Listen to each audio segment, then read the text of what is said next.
And we're on to our next topic. So we're going to talk all about the M word. What is the M word? So the M word is all about mental health. And why we've called it the M word is because, it's something that we just don't talk about enough. What's more important for this topic is mental health in our men. And I'm so excited to get into this today and learn so much. Yes, and we've got two incredible people who are starting conversations with the men of Australia, and we are delighted to have on Ed and Dan from Trademutt. Welcome. Thank you. We're delighted to be here, ladies.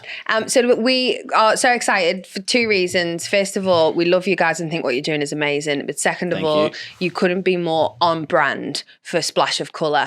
Yeah. Right now. Rock and roll. Yeah. That's bloody bright in here, isn't it? We're actually feeling a little bit dull. Yeah, we are. We are. We're never the dull ones in the room. I know. Anyway, here we are. But thank you so much for taking the time to come out and to talk to us and to discuss mental health from a male perspective. And obviously want you to tell us and tell our listeners what you guys do and the powerful work that you've done in terms of starting conversations and how far you've come. Maybe start with kind of giving us an overview of Trademutt and what you're all about. Do you want to take the overview? I can take the overview. Yeah. So, Trademutt is Australia's first social enterprise workwear company. We make vibrant, out there work shirts that act as a catalyst to starting conversations out on site. So, basically, what we realise is that not enough blokes are talking about mental health, and this is a perfect way of getting blokes to talk more often and getting blokes to start more conversations, basically. Amazing. And what are some of the statistics around this? Because I know when we originally spoke about this, we'd seen quite an alarming statistic about, the suicide rates going up in young people, but specifically with males, like 75%. 75% last 2017. Yeah, 75% men. of suicides are men. The statistics aren't great in blokes, and to be perfectly honest, like when we got into this, we discovered all about the stats, and it's very not good at all. And so we our approach to the mental health space has kind of been a lot more of a positive and uplifting approach, because the stats are really scary, and we've heard so many of the stats and people talking about it in different talks we've been to, and it's kind of like far out, like, is there anyone no one wants to talk about it? Because, who's going to be next? Am I going to be next? Like, because it just feels like they're really, really, really tough times. So we try and steer clear of the stats, to be perfectly honest, because we never talk about them. It kind of doesn't make you feel good, and it's kind of not really something that sort of more blokes are going to want to talk about, because as we know, blokes don't like to talk about serious stuff for the most part. Let alone when it's about depression and anxiety and all the negative side. And it doesn't solve a problem. Yeah, so... That's a learning for me as a woman. Because I didn't think that, what you just said was very enlightening. Blokes don't like to talk about serious stuff. So on the serious stuff, what's the why? Well, so obviously you've only been running now for nearly 2 years. Yep. Right? So prior to this, what were you doing, and how did you trip over this? Because it's amazing, and it looks amazing what you're doing. Yeah, so Ed and I are both carpenters by trade. We actually met on a building site together in 2014. I was a tradesman at the time, a couple of years out of my apprenticeship, and Ed was just fresh off a stint working in the outback, mustering cattle. I was, yes. Or chasing cattle and chasing women, as he's put it before. Were you successful? That is the question. I was chasing cattle, yeah. We met on a building site together. It's a very strange, series of events that actually led us to be in the same place. And we don't have time in the podcast. It's a much longer story. But I was presented with this, what I would describe as Woody from Toy Story kind of character, with a real bogan twang about it. And that's actually something that I said at his wedding as well, in his best man speech. There's really not. I'm from Sydney myself. Ed's from Central West Queensland in Longreach, so there's not too many factors that should have brought us together. But we didn't have anything in common at all, really, apart from the fact that we're working for the same builder, and we discovered pretty quickly that we both could quote Jim Carrey till the cows come home. Sorry, pardon, but pun, I guess. So we hit it off, and We both come from hardworking backgrounds. Ed had a healthy appetite for knowledge, I would say, and I have a good capacity for. I'm a patient bloke, and I'm happy to teach. And so Ed, wanting to know everything about building and how to do everything properly, was probably drawn to me because I had the time to teach him. And so it started like that, and then sort of, soon after we started doing, I was sort of kicking off my own little sort of business on the side, and I was doing weekend renos and cashies on the weekend, all that sort of stuff, and I needed help. And so Ed started tagging along with me like that, and so, all of a sudden we just were working all the time and sort of, we were, having a pretty good run at it. And then in 2015, the end of 2015, I woke up on a Sunday morning and had a call from one of my mates to let me know that one of our best mates had taken his life the night before here in Brisbane. Another victim of the Story Bridge, actually, as it happened. And so that was the first time I'd ever experienced suicide on a personal level. I've known that it was a thing that happened, but it was the first time I'd experienced someone so close to me. So the period, and Ed was there as well. Obviously, we were working together, and as Ed sort of tells it, he didn't know my mate, whose name was also Dan, but Ed kind of watched me processing it and what I went through, and we were spending so much time together that Ed was like my, I guess, sounding board and support, real support during work hours and all that sort of stuff. So I guess he kind of went through it from that side of things, and I went through it from the roller coaster ride and the self-reflective period, and like basically trying to make sense of what life is after that and when something like that can happen to someone. And so, it was a very strange period, a lot of growth. But Ed and I had an idea to start an alternative workwear brand. Obviously, we spent all our lives in workwear, and there was nothing out there that was a bit out of the ordinary. It's all your khaki and your navy and all that sort of boring stuff.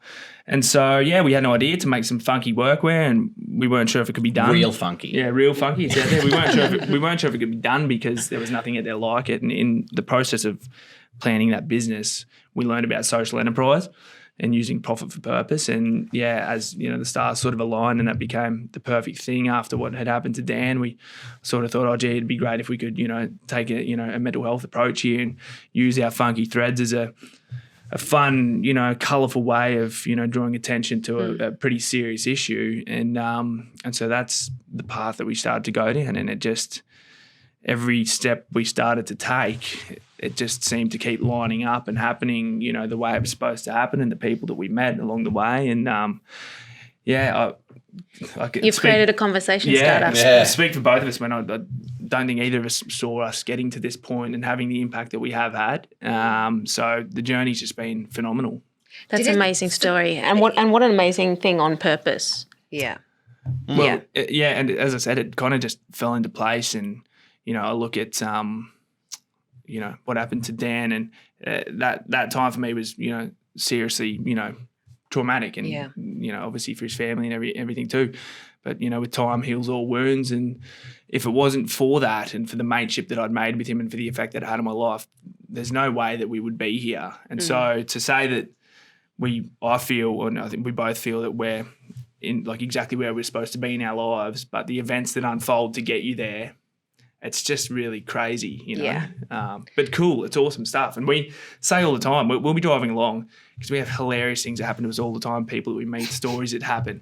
And Ed will always look to me and he'll say, mate, he'll be like, mate, your mate must be up there just laughing his ass off at the things that we have been doing. And I have no doubt that he would be, and he would be pulling the strings up there somehow. Pulling the strings. And so it's really cool. It's like it's an awesome thing. Yeah, it's weird. It's a great thing. I think it's incredible. I think the first time we met, and I'd love for you to talk a little bit about the impact you've had that you didn't realize you were going to have. At the end of the day, this was social enterprise. Let's create a conversation. Let's sell some funky workwear.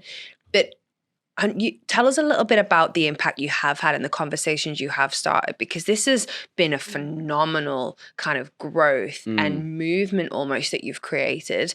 Tell us a little bit about some of the conversations and the feedback that you've had from people who've bought your workwear and things like that. Yeah, well, we get so many, customer stories and feedback and whatnot. I think probably one of the first ones we ever had, who we've now both become really good mates with, a guy named Charlie, and he bought one of our shirts in the pre-sale, and he had his shirt, wore it to Richmond Field Days. That's a little country town in sort of central Queensland, and it was a Mr. Feelgood, this pattern here that Dan's got on his collar, and he just said he was just blown away. Like he spoke to 2 or 3 different farmers out there, and for 45 minutes each, 2 of them were in tears talking to him about how everything, just having conversations that he would never ever had a reason to have.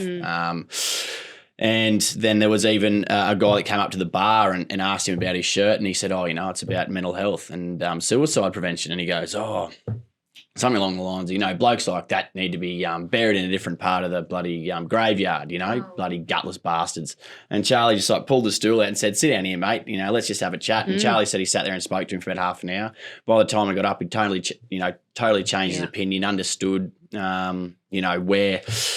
where people's problems are and how he's got his own problems, and that it's just a change of mentality and a change of the thought process, basically, that people have to understand that these people out there are hurting, and everyone does go through the same stuff. That's another thing that we've learned, like everyone goes through the same shit. Yeah.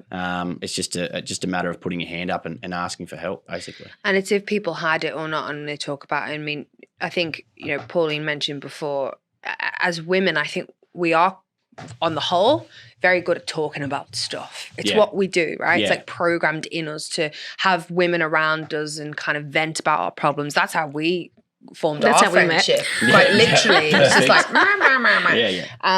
and, even things around like cancer, like prostate cancer kills more people than breast cancer. But there's so much awareness around breast cancer because it's a woman-driven thing. Yeah. So what is it? Why do you think that men struggle to talk about it? And can you give us any examples and stories of what you've seen where it's just not been spoken about and why they don't, why blokes don't talk? Yeah. Just give us some insight. It's a variety of things. We were sitting down with a fella yesterday, Dennis Rush, one of your mates, and he was talking about he's from he lives down on Hopewood in Texas on the border of New South Wales and Queensland, and he was talking about the drought and how tough it is, and how it's the worst drought that's they've ever seen. And he's a young operator. He lost his father when he was 15, I think. Yep. And so he's now 25 and he's running the place down there. So he's young to be doing that. And I was asking him about the drought and, how, he's like, everyone's struggling. Everyone's doing it tough. And all you need to do is look next door at your neighbour's block and you can see how tough they're doing it. So I was like, okay, righto, sweet, that's cool. You can see how poor their animals are or the land is or whatever. I said, do you go and talk to your neighbours, have you actually so you all know that everyone's struggling. Have you actually had the conversation where it's like, hey, we're struggling? And the answer was no. And so why is that? And as Dennis said, well, he's a young fella, he's 25 and his neighbour, might be mid-50s and he's been on the land for however long. And, compared to his neighbour, Dennis is a young buck, and there's this, well, how's he going to go up to this older bloke and try and give him any advice? And so I think really, blokes have been conditioned for so long to be these tough bastards and, we don't talk about our feelings. And, yesterday we were talking about, the war, the wars that, that have been fought through time and, grandparents that have come back and they've seen so much stuff. And it's like, no matter what you've been through, you haven't been to war. Do you know what I mean? So it's like, shut up, nothing's that bad, just get on with it. So it's been this tough mentality for years. And essentially what we're trying to do now is unfuck blokes because they have been completely, Let me know when you work that out. Yeah. Please do share. Because we you need to write a book. Just on the down low, I talk about, as blokes, we often will like to have conversations among our mates and talk about, these women are crazy, mate. These women are crazy, whatever. Yeah, we are. Yeah. It's funny. And it's like, sweet, that's cool. Maybe they're a bit different to us. But it's like, I think actually blokes are the more complicated sex in a way, because we're so silent. We're certainly complicated, and we don't. This image of masculinity has been completely warped, and so now we're in a stage where we're trying to figure out what masculinity actually means, and that's where the struggle is. People don't know, and then aside from anything else, understanding, back to the mental health side of things, so many people don't actually understand what mental health is, and the association with mental health is to depression and anxiety and some severe mental illnesses, and that's what we're talking about, the conversation around the statistics. If we always align mental health with the negative stuff, well, then it's always going to be perceived as negative, right? Absolutely. Whereas we like to talk about how mental health is, on a spectrum, and on that spectrum, there are some, awful things like, depression, anxiety, and other severe mental illnesses. But there's also a really positive side, like happiness, fun, love, joy. Like right now, we're having a nice chat. I like being here with you guys. I'm feeling good. Suck Do you know what I mean? So right now, my mental health is good. Yeah. But like on the drive here in the peak hour traffic, when we drove past the building twice, like Your fault. The stress and the anxiety created at that point Right. Exactly. was going so down. it's a minute by minute thing. It's second by second, minute by minute, day by day. We go through lots of testing things. I love that you said it as a spectrum, because here's the other thing. That depression, anxiety, right, that doesn't happen overnight. That is a build-up of things that happen in your perception over time, and a lot of the time holding it in and pushing stuff down. So actually depression and anxiety is a build-up of years or months or whatever of feeling rubbish and not talking about it 9 times out of 10. So actually what you're doing is, by having a conversation of, I'm feeling a bit unhappy or I'm feeling a bit stressed, sharing a problem, someone giving you a new perspective, it's actually stopping you even going down that spectrum. And I actually want to just go back a little bit when you talked about how men have been programmed and conditioned. I imagine from an intergenerational thing, you guys are having a huge impact for the amount of dads out there who can now have conversation with their sons, or their sons who can have conversations with their dads, because again, often as a young teenager, your father is the person that you are going to turn to or feel like you can't turn to if there's a issue. Or he's a hero, so you can't let them down. Exactly. But imagine if your dad came home in a Trademutt top. Yeah, And you're like, Dad, what's that? That's what we've been getting, Yeah. Like when we started off, we're like, oh, we'll sell, heaps of these things to young blokes and, up to 25. It's been more over 40s and 50-year-old blokes wearing them because they've had the life experiences and they're like, I'm sick of this shit, like people that, I don't know what, it doesn't need to keep happening. So, What are they sick of? The facade of having to hold it all together? I think they're sick of so many people taking their lives, basically, first of all. So many people have been affected by it, right? So many people. Yeah. Like it's crazy. So they're probably sick of the shit, and this is sort of a new way of taking it on. Like what Dan just said before, talking about the spectrum. One of the biggest things we learnt when we got into this, like we met a guy, Nick Sutherland. He reached out to us. He's from down in Melbourne, and we did some training with him, and like everyone's got mental health. Is his message. People don't realise that everyone actually has mental health.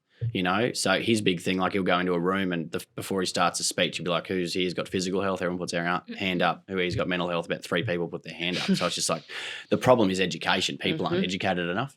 So that's what we're trying to bridge, the gap. We're trying to change people's perception and understanding of what mental health is. And it's funny because when we got into this, we were like, okay, righto, let's talk about it, right? Like, let's talk about it more. And that's what the shirts stand for and that's what they represent. They are a beacon for a mental health advocate, and we're making mental health advocates out of any regular punter on the streets. Anyone who cares about this can partake in it, and they're part of a club where they know that, the shirt could spark up a conversation at any time, anywhere, any place, and it's a conversation that could, potentially change or save a life. And that's what anyone in one of these shirts has got to be ready for.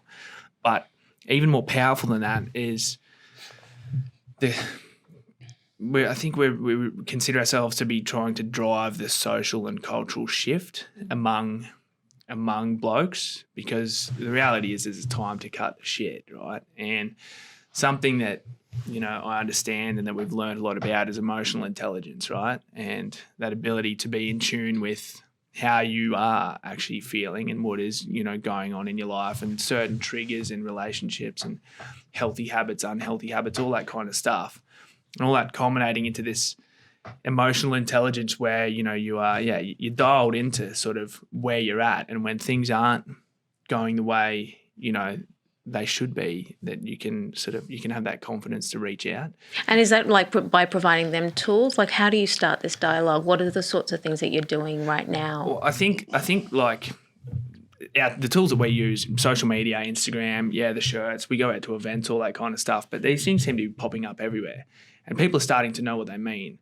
Right. And so it's just literally just on the surface level, a visual representation of the fact that, that person there is a supporter. That person I can have a real conversation with. We were out in Roma the other weekend, and there were some fellas there, and they came up to me and they said, these things are working because, like, when I'll see someone wearing a Trademutt shirt and I know what it is, and I'll go up to them straight away and say, oh, hey, that's a Trademutt shirt. Yeah, you're creating a new tribe. It is. It's a tribe, and that's a conversation that was started that would never have happened, and it's given these people the ability to connect. They both know what it's about. They're on the level. Yeah. And that's amazing because you're giving them a sense of community, togetherness, exactly association, and you're making it fun and popular. Human connection is like all anyone craves, and to be understood. And that's, I think, what we're driving. It's like, we get it.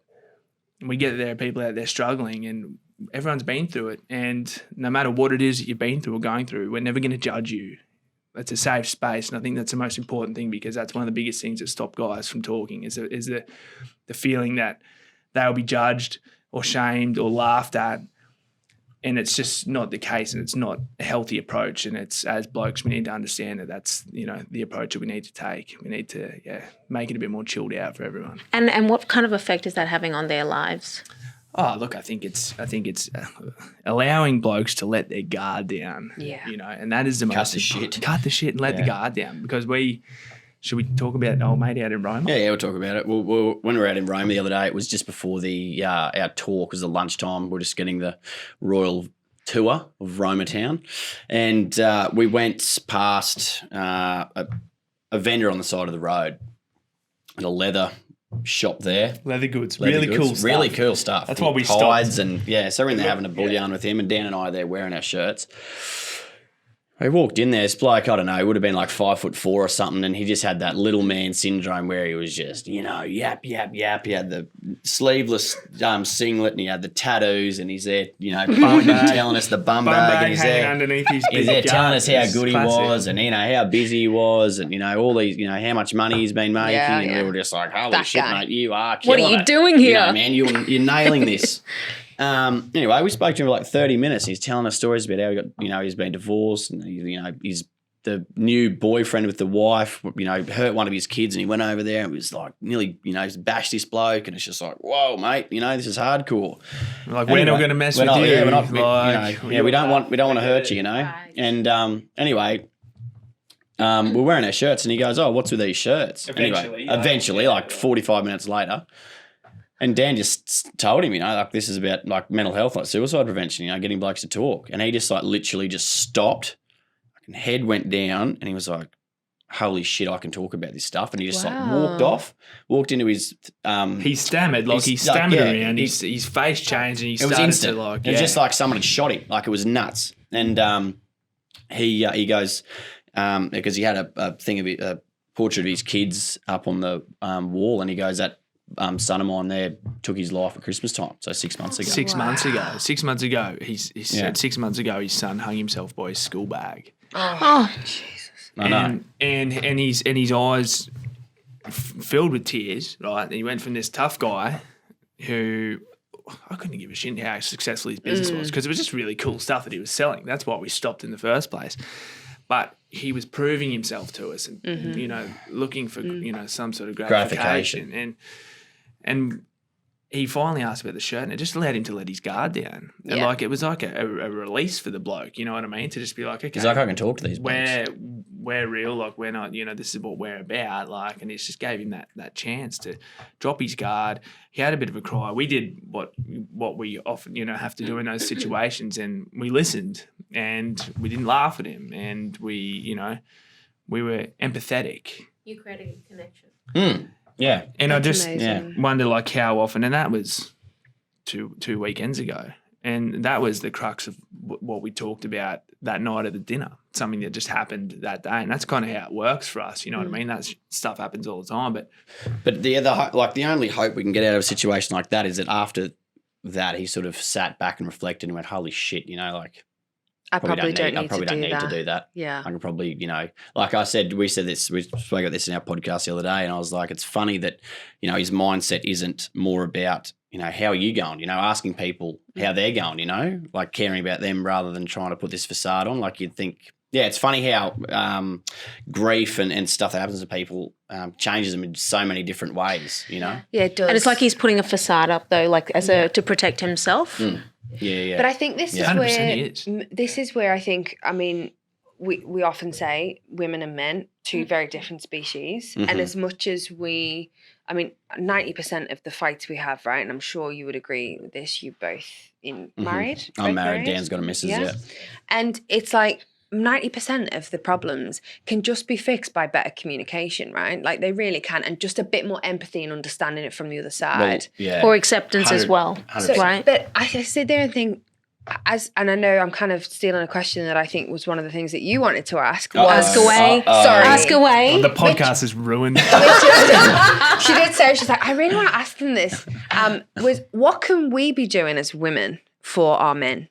Our brothers, our friends, our husbands. Even at work and at home. Absolutely. How do we break down that barrier or even recognise it to begin the discussion? Because See the signs. Yeah. Yes. Well, I reckon, well, from my personal point of view, is that people need to be caring more about themselves. Yeah. If that makes sense. Yeah. So we've always been, you know, start conversations, you know, here to talk. But I think the narrative slightly needs to change in the fact that people need to focus on themselves individually. So like if you come home and you're barking at someone, it's like they're not gonna take that on board. You're like, oh, you need to go see someone, or like. But if you're taking yourself off and upskilling and, you know, like learning more about that and improving yourself, then that rubs off on the people around you. Does that make sense? Yeah, because you're creating a new standard. Yeah, And so it's also like, this is you're me. giving them room to focus on themselves. Yeah. Lead So by they example. can see the difference that you're making in yourself. It's like if you're not going to the gym every day, but then you're saying to your missus, you know, like, look, you should be going to the gym.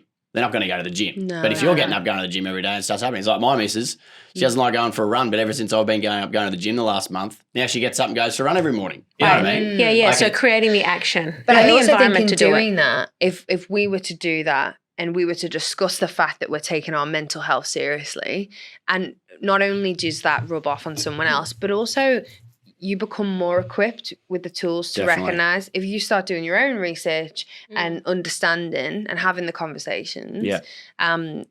See, I don't know if it does, because I talk about mental health a lot because I've got a lot of men in my life. Sounds exciting, but it's not.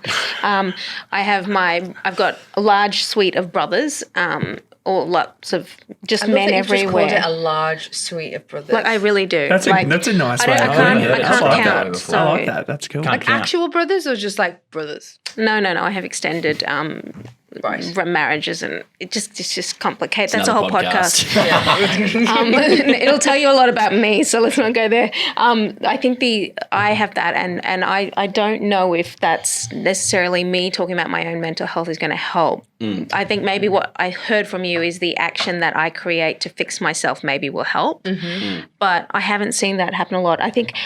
I don't know if is it more acceptable, because we talk about our own situations a lot. We share, we communicate. The woman empowerment movement's huge. All of that's going on, but it's like we are kind of leaving the men behind. It's emotional intelligence. But they probably need the same empowerment. It's emotional intelligence. You can't teach it, you know what I mean? Like it's like what we're doing is we're creating a new culture. We're getting blokes to follow us what we're doing. And as we advance forward and get better ourselves, people will just pick that up. So it's like if everyone knows how bad smoking is for you, but people still smoke. You know what I mean? Yeah. So it's like it's a human condition. It's Darwin's principle. Like you can't. So You know, no matter how logical it might seem. My husband always says it. He prefers action rather than talking. yeah. So it's acting on something versus being told about it. I also think that sometimes this is my opinion on this, and maybe because I'm not a confrontational person at all, but I'm definitely someone who cuts through the shit. Mhm. And I'm the person to go, hold on, maybe have you thought that you have got this as an issue here? Like I can usually direct it, but I think I've got quite high empathy. Like I pick up on people's That's EI. That's emotional intelligence. Yeah. that I reckon there's a lot of women out there who have got a very depressed husband or a very depressed son who would have no clue. Yeah, what or to do in anxiety, this or we just situation. don't talk about it, and we label it as in, oh God, he's just not in touch with his emotions. Yeah. I think that it's funny because your question was, what can we do? What can the women in the lives of blokes do to make it better or to fix it, right? And so Or help. Everything that I see is the people who it's the partners who have to deal with it at night time. They have to deal with it when the front door's closed and after hours. They get to see the true colours. No one else does. So they get to see the worst of it. You know what I mean? If that's what you're seeing. And the biggest challenge is that the people who are closest to some of the guys in their lives or who love them the most are often not the right people to approach them or support them. It's not their mother, it's not their wife. Yeah, they're part of the overall support network, but they're not the ones who can go and say to this person, hey, what about this? What about that? Because look, blokes feel like if there's one thing, and I'm very loose here, but like blokes don't like to be nagged, right? No, they don't. And that comes under the I've been labelled a nagger. But that comes, but nagging includes advice. Yeah. right? No, I've learnt this, Like yes. nagging comes in many forms, right? Any communication sometimes. Any communication, and so this is the most challenging part because there are so many partners out there who simply do not know what to do because they will come across as nagging. So I think for guys, the best thing that We just need to shut up. No. This is the tricky part, and this is where it's a fine line. But I think partners and women in blokes' lives or partners in general need to really encourage their husbands and boyfriends and partners to socialise with their mates outside of their relationship or join a sporting team outside of their relationship. Like it can't be without driving it. If that makes sense. Not nagging them to go do it. Like encouraging them Giving them freedom. Yeah, giving them a bit of freedom because that's what we crave, right? And they will always come back and who's so much cuddling better up to you health. at night, you know what I mean? And when they've got when they hold you there, it feels good. But you need that time apart. And guys need a vent. We need an outlet. Yeah, well, we're very primal, right? Our brains were created thousands and thousands of years ago, and we still have that.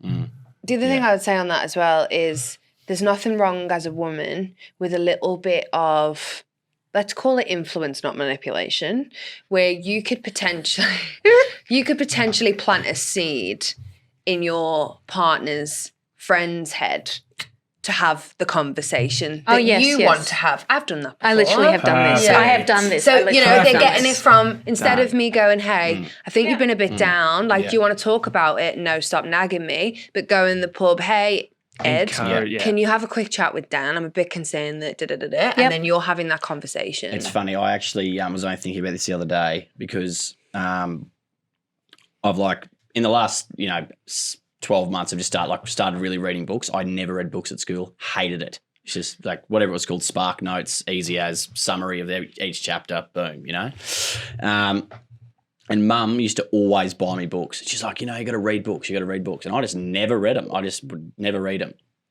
And the reason is because she was telling me to, if that makes sense. Yeah. She was like, you need to do this. And I was like, no, I'm not doing that. You know what I mean? Like, I'm not doing that because you're telling me to do it. And I've just started reading a book called How to Make Friends and Influence People. You've probably read it. Yeah. Yeah, it's a great book. And in that, it basically says, no, like you can't tell people to do something if they don't want to do it. So you've got to create the narrative so that they end up doing Coming it. to the conclusion Like, themselves. they want to do that. You know what I mean? So that's what we've got to be able to do. I had Yeah. this conversation with someone today, actually, who is in his first leadership role.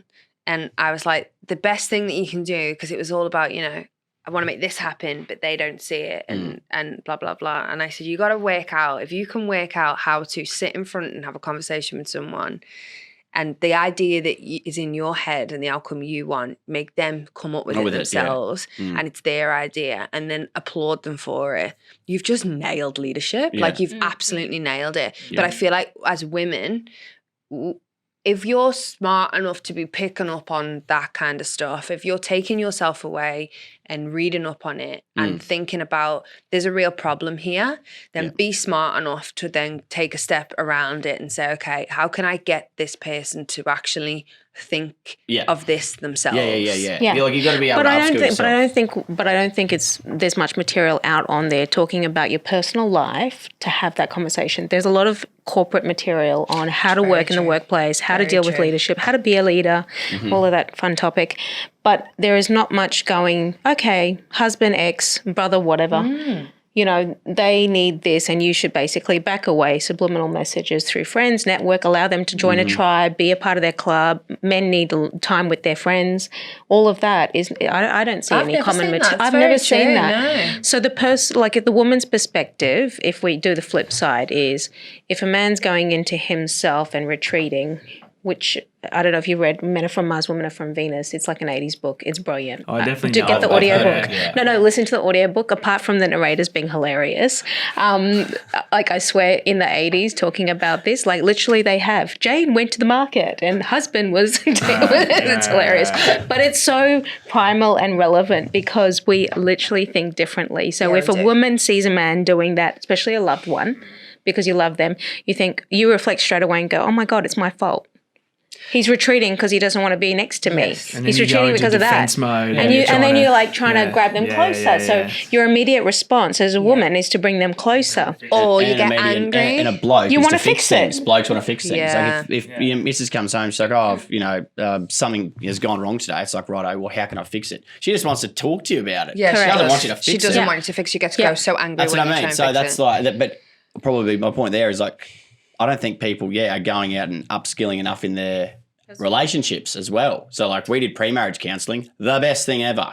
You know what I mean? And I was telling my mates, like, oh, you having trouble? I was like, mate, no, it's unreal. Like we're doing this. It was 8 weeks or something beforehand. It was the best thing we ever did. And we'll definitely be going back. We're going to go back in a few months anyway. Like it's the best. I It's agree. because I remember when it went down because I think one of the biggest outcomes was it was Ed coming in saying, the one thing I love doing is like the biggest thing apart from anything, sitting down on Friday night and watching South Sydney Rabbitohs. Like that's what I've got to do. That's me. And like they've had that conversation with a third party and he's identified that's just my thing. I And need to then be he's able to come do in that. and he's like, Lance knows that's my thing. Like I just have to watch the footy. Do you know what I mean? Like apart from anything else, I just love my Rabbitohs and that's my moment to like just And so and now she just knows that that's thing and You got to be able to understand each other. Yeah. You do, and it's amazing. Communication can solve so many That problems. is it. It's the communication. And just getting things off your chest and talking about them. Yeah. And you're right, like, men, and again, very general, stereotypical here, they don't sit well in that conversation. They don't really want to have that chat.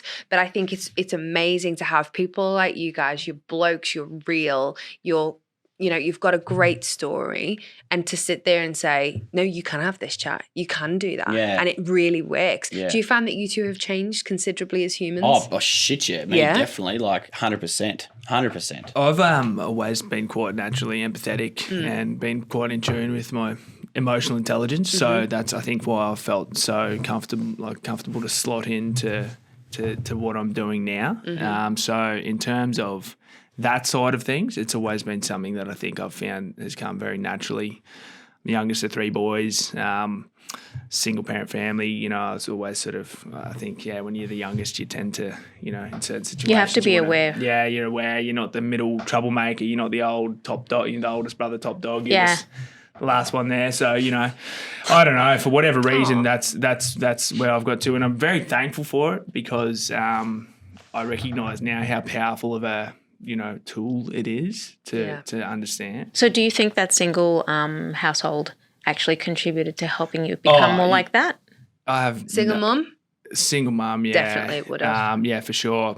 Midwife, worked 7 nights a week. Watched Resilient. Therefore, you're very resilient. very hardworking. But yeah, I mean, everyone's lives, mold them to, take them on the journey that they're supposed to be on. And I think, it's a push and pull sort of thing. You got to, put yourself in the right situations at times. But yeah, you end up sort of, yeah. I mean, that's not to say. You literally said it well though before, how you're trying to unfuck men. Yeah. So I actually said that 2 days ago. I was at the Oh God! Did you say it in like a board meeting or something? No, I just said it to my nieces. I don't even know if that's worse.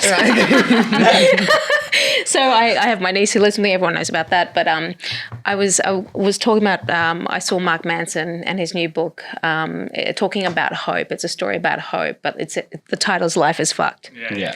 But basically, it talks about depression and anxiety and loneliness, which is the new thing because of the level of technology and smartphones. Oh, right. huge. So huge, totally different new mental health situation now growing significantly and fast and rapid and all of that. And we were talking about, and my niece was like, oh, and they ask me these types of questions all the time, oh, what do I have to worry about, like when I'm this and I'm that? And she's always focused on what she needs to be doing to be her best and perfection and all of that. So I'm trying to, I said, just calm down. I said, because I basically am spending my 30s unfucking the rest of the earlier childhood and my teens, and my 20s. So calm down. I'll probably be doing it for another 20 years. So you'll be fine. But it never stops. This is the thing. stops. Like for me, like my early 20s was like, and I think commonly for blokes, that early 20s period, late teens, early 20s is a super. You're like, what the fuck is life? What's going on? What am I supposed to be? Where's my place? Like, what am I? You know what I mean? You have that after your 50th bender and you're walking home at 4 a.m. Yeah, and like, You're and like, I think, fuck is this? Exactly right. Is this my life? What is this? But I think it's super common. And like, where's my phone and wallet? Yeah, what am I doing, man? I think if anyone thinks that they're going to wake up one day and it's suddenly all going to be sorted, it just doesn't happen. It just, and I think. But I think that's the important to life understand. Like that's what you're conditioned. Yeah, your conditions you were talking about before, Yeah, it's right? a funny one. It's a funny one. But then you talk about, the buzzword now is mindfulness, right?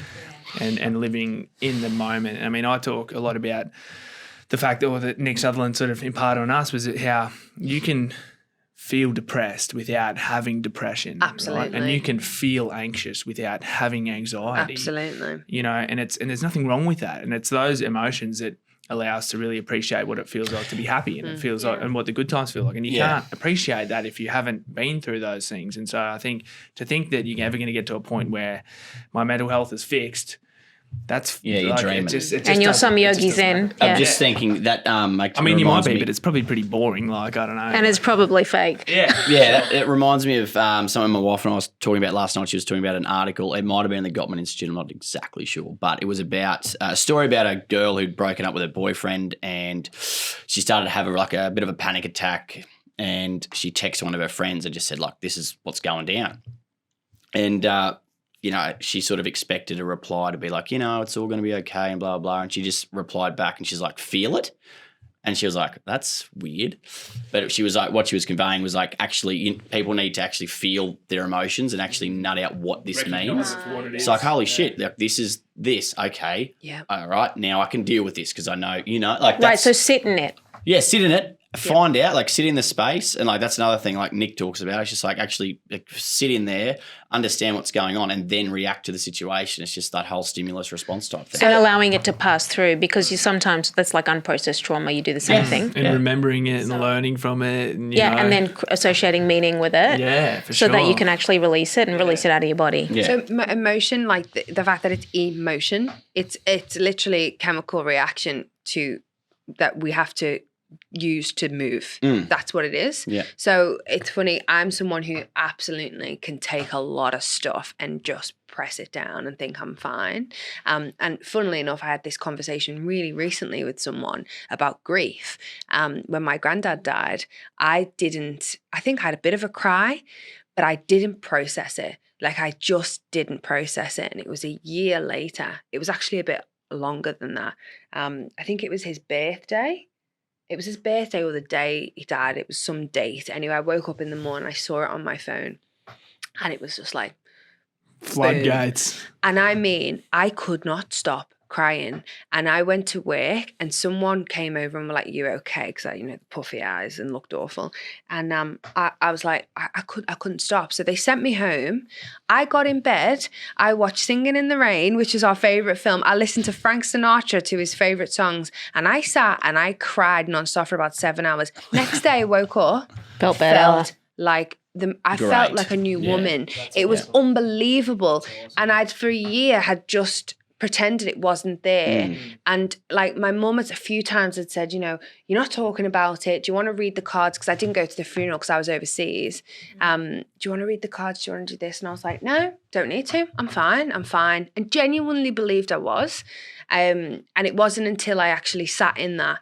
And I think that's something else people think it's brave to push emotions away and not feel stuff, but it's actually even braver thing to do is to sit in it and feel it. And that's another thing, a way of recreating, that culture and that society that we're trying to do is make that acceptable. That's the manly thing to do, it's the new norm. You're trying to create the new norm. Well, but it's a slow burn. But you say, it comes out, it's going to come out one way or another. Will. You know what I mean? And like we've heard, we had a conversation with Rue Ballinger, and he was talking about, when his father died years ago out on the land, and he was depressed, and suddenly one day it came out of him, and they were out driving in a paddock, and he just started bawling his eyes out, crying, and he'd never seen his old man cry before. And then he was just apologising. I'm sorry. And Rue was like, I've never seen this. I don't know even where this has come from. I didn't even know he was depressed.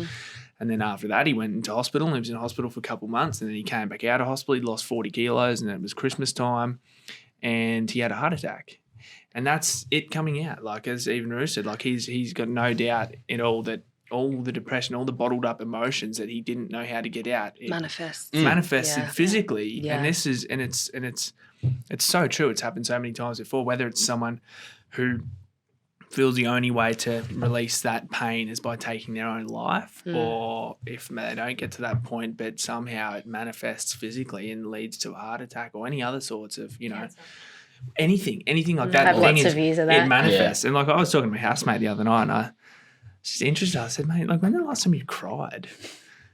And interestingly to me, he said, a couple of days ago. And I was like, that's cool. And that's cool because I think emotions are I know that they're your body's natural way of expressing whatever is inside. Getting rid of it. And it's a cleansing thing. Yeah, and it is. Crying is healthy, you know what I mean? And like crying to the point where you can't cry anymore and you get all those tears out, and you just, so whether it's grief or, whether you've been through a breakup or whatever it is, and you get to that point where you've cried so much and you just can't cry anymore, and your body's exhausted.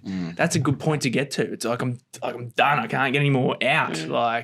And as you say, the next day after what you went through, you felt great. Like 1,000 times But it's better. like, I honestly think though, rock bottom is actually sometimes the best bloody place to be, because you kick yourself back up. Come back up, yeah. And it's the biggest, like if you can get from that low, recognize it, and then choose to kick yourself back up, the feelings that you get, and knowing that anything bad, it's never going to be that bad again. No, And if it is, or you know how to actually, Exactly. you've actually stepped out of that. And if it is, You've recovered.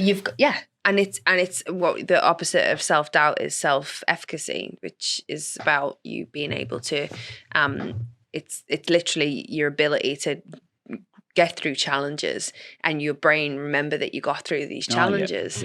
And I did Camp Courage with Tanya Meisman and the Girl Shaped Flame stuff a couple of weekends ago. And there was a girl who, she was about 14, and she was really struggling to get up this mountain. And I was like, you need to come on, we're going to the top of the mountain. No, can't do it. And we're on this hike. Everyone else had gone up to the top. We had our lunch in our backpacks, and she sat there, and I just said to her, like, if you can do this, this is something that you've got that you can then think about and do again. And I'm like, can you remember the last time that you did something that you thought you could never do and you actually surprised yourself? And she was like, nope. So right, so in your 14 years, yes, she was a bit, you know, a 14-year-old girl who didn't want to do something, you can imagine. And she's like, Trouble. nope, couldn't do it. I've never done it. I said, well, actually, you do have some things that maybe you can't remember, but the first time you walked across a room, the first time you rode a bike, the first time you said a full word and you didn't think you could do it, you'd have sat and surprised yourself. And she's like, well, I can't remember those. So, well, you're going to need to draw upon a memory in your next 14 years, so you best get your ass up that mountain. So in the end, she goes up the mountain and she was so happy with herself. Amazing view at the top. We had our lunch. She gave me a hug.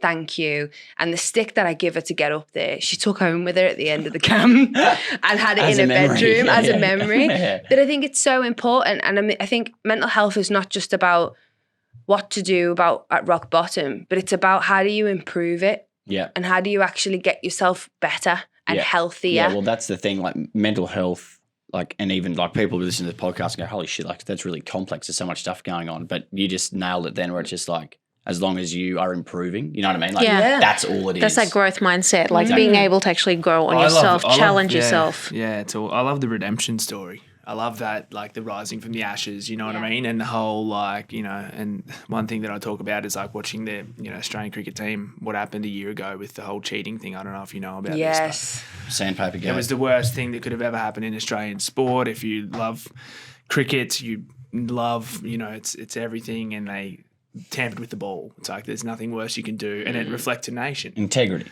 And those guys, the captain, Steve Smith, David Warner, Cameron Bancroft, the three players involved, they were caught red-handed, no denying it, and they've like, it was blatant. And then they've come home, and the press conference, the first thing was the press conference, you know what I mean?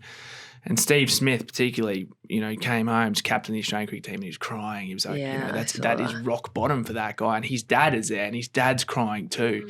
And all, you know, as a cricket lover, like, all I wanted to do was climb through the TV and hug the bloke, you know what I mean? Because that was awful, you know. At the time, it was the worst thing that could have ever happened for him. And he probably thought it was the end. He would have thought it was the end. And, you know, now, I mean, you know, that we've just been to a Cricket World Cup and they're back in the team, they've served their time and they've come back and we've forgiven them and we're not talking about it anymore. Yeah, it comes up in the media. We're talking about it right now. We're talking about it. We're not talking about it's rising from the flames. We're not talking about how much rising we from the hate ashes. them, but they've come back. And so I think the whole thing is like so often people find themselves at a position at rock bottom where they just think this is the word, like I'm never going to recover from this. We've seen it, like Tiger Woods is another one, you know what I mean? Like, anyway, another story, but the whole thing is that like people get to that point where they just think there's no coming back from this, but there is, and people forgive and people forget, you know, and the sun will come out. And the sun will come out, and it's that redemption story, it's that rising from the ashes, where you will learn the most about yourself and your character and your strength, and, you know, you will learn the most about your life. You don't just bounce back, you leap forward. And this is it. The harder you hit bottom, the reality is that the harder you hit it, the further forward you're actually going to move yourself. If you can either sit in shame or you use that to propel you. Yeah, well, it's like what another thing that Nick says is like everything's based, like there's the hard road or the easy road. The easy road's getting out of bed 5 minutes before you've got to get on the train, rock into work, buy a smoko from the smoko shop, and then go home, sit at home, drink 6 beers and watch the footy. You know what I mean? That's the easy road. That's pretty, you know, ever going to be really successful, but you can poke along through life and, you know, all rosy. You'll exist. Or you can take the hard road and you can get up every morning, go and exercise. You know, you make your lunch an hour before you get to work, and then you know all the harder stuff. But you're going to be better off for that because you've grown across all these different facets. You're healthier. Your mindset's better. You know, you're fit.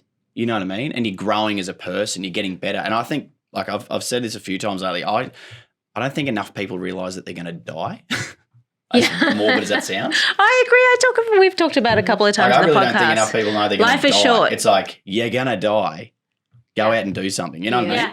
I don't know. Yeah, but are you living your real life? Yeah. Like, are you getting as much out of this life? Don't know what that They don't know. But they've got to get and in by and the time find they out. find You're not going to out, find out by sitting at home watching Netflix. but that's like the midlife crisis, right? The midlife crisis for some, and then it's like, They you know, freak it's out. and then they freak out because they realize, shit, all that time that I've just wasted. Shit, I've just been stuffing around for 40 years, you know? Yeah. Like that, I think, like, if I can do something for, like, hopefully, you know, the next 60, 70 years of my life is portraying that to people, like, get out there and fucking get Yeah. doing something. Live life. Do shit you want to do. Like, I talk to my mates all the time. Like, I fucking hate my job. Fucking quit. Oh my God. Where did Fuck your job. Like, go do something else. Like, I remember when our stuff, like, when we got put on the news, freakishly, it's a whole other story, but when we got on the news with the launch of these shirts, I wanted to work the next day. We went viral. And I told the guy I was working with, I was like, I'm going to quit this job in a few months. I'm going to do this full time. And he's like, looked back at me. He's like, mate, you're joking.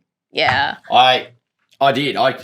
This wasn't even going that well then. I just quit. I was like, fuck this. I've just had a gut full of what I'm doing. Putting yourself I want out to go do there. whatever the hell I want to do. You know what I mean? You take risks on so many other There's a things lot to in be life. said Why for not take a risk on that, yourself? yeah. Exactly. Yeah. Just go do it. Who cares? Yeah. Exactly. Like, oh, man. Love it. Do you know what I would say? The only thing I would say, and I am the biggest risk taker ever, and I've just started my own business, and I am so much like, go and do it, live your life, do what makes you happy. And the worst thing that can happen is it all goes terribly wrong and you learn a load of lessons and just go and get another job. Or it all goes really, really well and you end up living the life that you absolutely want to live. Yeah. But I would say for people who are maybe listening to this feeling like maybe I am a bit depressed, do you know what? There's enough. You've done enough if you've just got up today and actually gone to work or just done the steps. Like, I know I suffered personally with really, really, really bad depression, and I grew up with mental health issues in my family, my immediate family. So it's been a big part of my life from a very young age. I got to rock bottom where I contemplated some stuff not that long ago. And again, it was only a flash of moment and a thought. It was as small as there was a bus and I thought, oh yeah, that would be the end and it would be great. And it was like a relief thing. And that was when I went and got help because I was like, whoa, Scared what happened yourself there? into I it, did, yeah. absolutely petrified. And I think for me, the process of getting myself out of that hole, I was always this growth mindset for the person I am now. And just constantly, like, I've been traveling and I'd taken risks and I'd gone to uni and I'd done this and I was someone who was always jumping out their comfort zone and loved it. But when I was at that point, I didn't even know who I was. My whole identity had gone because I wasn't that person. But the very thought of having to go and be on 100% was just so overwhelming that it was like, I actually went under my bed one day before work. I just climbed under my bed. Sounds ridiculous, but Ben that's a literally safe spot. found me under the bed and was like, what are you doing? I'm like, I don't know. Like, I just had, that sounds crazy now. That wasn't that long ago. And for me, it was, how do I go from this person who I am now to the person everyone thinks I am? And it was just this too big a jump that it was just like, no, just under the covers. But actually, if you just get up, get ready. That's a start. And then once you're ready, have a cup of tea. And then think, okay, what's the next thing? I've got to walk out the door. I've got to get in the car. Do that. Then think about the next thing and the next thing. And eventually, just doing that might be enough that day. Oh, yeah. And the next day, you might feel a bit better. Yeah.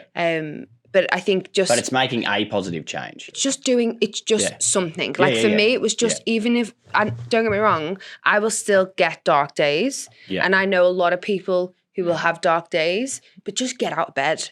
Go for a walk. If that's all you do today, like sometimes I will literally tell myself that. If you just go for a walk and you, I don't know, like have 3 conversations or do something that you like, and then you can go back to sleep if you want. And 9 times out of 10, by the time you're up and you're doing it, you feel so much better and you don't go back to sleep. And I completely agree, like 100%, because it's this mental health piece and the depression piece. It's you can't. It's different for everyone. It is. It is so different for everyone, and there's no one recipe to any of this. Yeah, there's no here's one sheet. No, and you can't understand unless you've been. You can't fully empathize unless you've been in it. Nope. And that is, and that's one of the most important things to get across. There's you don't just flick the light switch off. You know what I mean? You don't just turn it off. And I think that's one of the biggest things that people do need to understand, because, when it comes to families particularly, if a family member is down or, depressed, and, this does happen, people feel lost. People feel like, they don't know who they are or how to be, the person that they've made themselves out to be. And families can react like, you know, in a crazy way. Like, what do you mean? What are you doing? Don't be crazy. Like, Yeah, snap out of it. Yeah, snap out of it. Like, don't be stupid. That's not how it is, rah, rah, rah. But like in your own head, that's your world. That's what you're dealing with. And it's so important. That's the non-judgmental piece. And that's the empathy piece that we really try to push because, yeah, it's not, you can have healthy habits and you can do, you know, all these sorts of good things. But if someone is in that place, like you say, it's just about just keep on moving forward because with time, you know, things will change. And sit in it. Realize okay it with for it. what it is. And, you know, I think it's, like, And allow it to pass. it's awful. Yeah. Exactly. It's awful to be in it, but you'll use it for better at a point in time, at a point in your life, you know, and you'll gain strength from it and you'll be better for the experience. And there's someone worse off than you is another thing.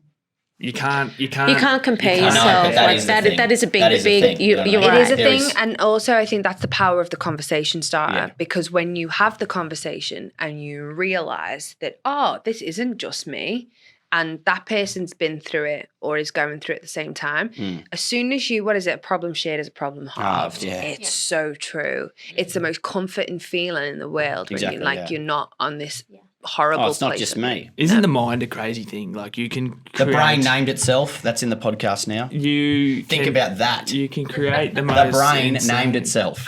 Tell us a bit. did. The brain named itself because someone had a brain who thought the brain. Wow. Boom. That's pretty interesting. Yeah, that is a Yeah. wow. That's a key takeaway. So you're saying it's a very powerful tool. Is that right? It's a powerful tool. But it also can play tricks on you, Oh yeah. right? Oh, bloody hell. So you are not your thoughts. That's the other thing. I'm not sure if you guys have read Yes. that. You are not your thoughts. Your brain is not whatever comes through randomly. Your brain is programmed that way. It's just throwing random stuff doing at it. you. Yeah. Just do it. Right? Yeah. It can also it's learn. your ability, experience, judgment, and how you actually take that, what parts you take. Because it's just basically collecting stuff that you've already seen, heard, or learnt, and it's replaying it back to you. Yeah, the only product because of it's your answering, environment, aren't you? Yeah. providing you solutions. Yeah. you Which can sometimes are just reprogram random it. brain farts. Oh no. That's Right? That's a real thing. It is a real It is thing. a real thing. That's a real thing. So before we kind of wrap up, I just want to ask you a little bit about the new foundation. Mm-hmm. So Yep. it's conversation This is a starter. conversation This starter. is a conversation. So TAX, as we like to call it, and it's basically closing the circle for us. So Dan and I are both chippies, very hands-on type operators. You start a job, when you're finished, you can see progress. So for us, the mental health spaces are really hard to, actually dial in and see a metric of actual change, right? So when we first started, we're a social enterprise, so we're always going to contribute a part of our revenue or profits to a non-for-profit to make actual change. And the NFPs that are out there and in the space that align with the trade industry, so it didn't tick the boxes for us. It was sort of like, they all seem to be doing we the never same. wanted to just donate money Yeah. and then tick them to be like, oh well, we've done that piece. Like that's Yeah, keep You buying want to see shirts. where it's going, what it's Yeah, going just to. want Sort to of- like provide a solution that would be Yeah. useful And you know. resonate. Yeah, well, there's so many services out there, and they're all like, and people say, like, what does that money do? And like, what are these guys doing? Why aren't all these guys working together? So we sort of looked at the landscape and like, we can do better than this. And again, like talking with Nick down in Melbourne and doing, learning more stuff, and it was sort of there's a massive gap between professional help in Australia and the everyday bloke. So like the everyday bloke, where do they go? Who do they go talk to? Like, do they go see their GP? Like, do they ring Lifeline? Like, who rings Lifeline? You know what I mean? Who rings Beyond Blue? Like, so we basically, through our journey have realised that blokes, don't like the confrontation of having to talk to someone. So there's tech services out there that men are using. So we're implementing a text back 24-hour service to a psychologist, a professional, for free. Later this year. So we're out there getting sponsors and stuff to back that now. That is amazing. So it's basically closing the circle. So if someone comes up and says, "Oh, mate, this shirt, what's the other shirt? It's about mental health." Oh, great. Starts that dialogue, gets talking. He's like, I've really been struggling. Here's a phone number. Go text it. It's free. And it's a professional, instantaneous. It appeals because you don't have to have that face-to-face contact. And now that's not to say that that's not important, and it's not also important to go and visit your GP and all that sort of stuff. But bring down the barriers to speaking to someone in the first instance. Guys seem to really resonate with the text service. You don't have to there's no clash of personalities because you're not actually sort of, although you are communicating with a person, you're not, you sort of. There's a shield that you can protect yourself from. We can stop texting straight away. You can it's text, in your control. Yeah, no one has your to hear you timeline. on the phone. You can text your smoker, you can text in the dunny, you can text in bed at night, whatever. And, People don't have a clue what you're up to. You're just sitting there. You can be at smoko time texting while all your mates are there talking about how good their weekend was, and you've had a pretty shitty one. You can be there talking to someone. And you can present with whatever it is. I mean, some of the biggest things that guys that cause grief for blokes and finances and relationships and and so many other factors that flow on from that. But you can have a conversation with a professional, and they can give you some advice back on a text line, and you've got it there recorded. You can go back and read through it later. Amazing. So Yeah, and one of the stats that has come back from the service that the subcontractor will be using to provide the service is that 60% of blokes that have used that service said they wouldn't have used it if text wasn't available. 60%, Wow. which is staggering. the secret sauce to the whole thing is how we deliver it. So it's by us. We're just a couple knockabout blokes. We're just a couple tradies. We're doing this thing. We're not professionals. We're not psychologists. We're not doctors saying, here, use this. We have to market it cleverly. We have to keep it fun, upbeat, lighthearted, but useful, and make it appealing. It's about trying to, make it appealing to guys. And You've created an acceptance. It feels like you've created a tribe. I even feel like the connection. Yeah, well, it's been cool and it's growing and we love it, and it's not what it's what we envisioned, but we didn't. I mean, it's crazy to think, as I said, that this is where we're It's what sitting we planned now. for, but didn't think it'd happen. And we've sold X amount of shirts, and there's that many people out there who are a beacon for this movement, and it's really cool. But keeping it fun, keeping it lighthearted, chilled out, colourful for blokes, because that's what resonates, right? So. That's the approach. We just got to keep it that way. I don't think you guys can keep referring to yourselves as just two ordinary blokes anymore. We're I two think ordinary I think you're a bit more than that now. Yeah, well, but- I think you always were, but I think you really are. I don't like the power of what you are doing is But incredible. if we get too ahead of ourselves, we'll turn into a couple wankers and we'll compare to booze. We'll have the Look at those opposite two effect. wankers So we're over like, there. they're the bloody Trademutt mental wankers. health kids. Fuck at that. Very So, relatable. yeah. I don't think you'll ever lose your personalities. Your And- authenticity. yeah, we love that, and it's been such a pleasure to have you on here. Thanks, Thank you guys. so much. So for much. sharing. We've learned so much. I personally have learned I've so learned much, so and I much. know our audience And has. I've learned a lot back from you guys Yeah, as well. It's yeah. been a really good chat. Yeah, you guys are fantastic. And next time, bring us Some shirts. free shirts. Yeah, okay. Well, we might have to have you on our podcast. We'll do a little, Oh, have to flip maybe. it around. and Flip forth. it around And then from when the you- and then when female you come in, perspective. you can. For sure. Bring a splash of colour. Bring a splash of colour. Perfect. Thank you. Thanks, guys. Thanks, guys.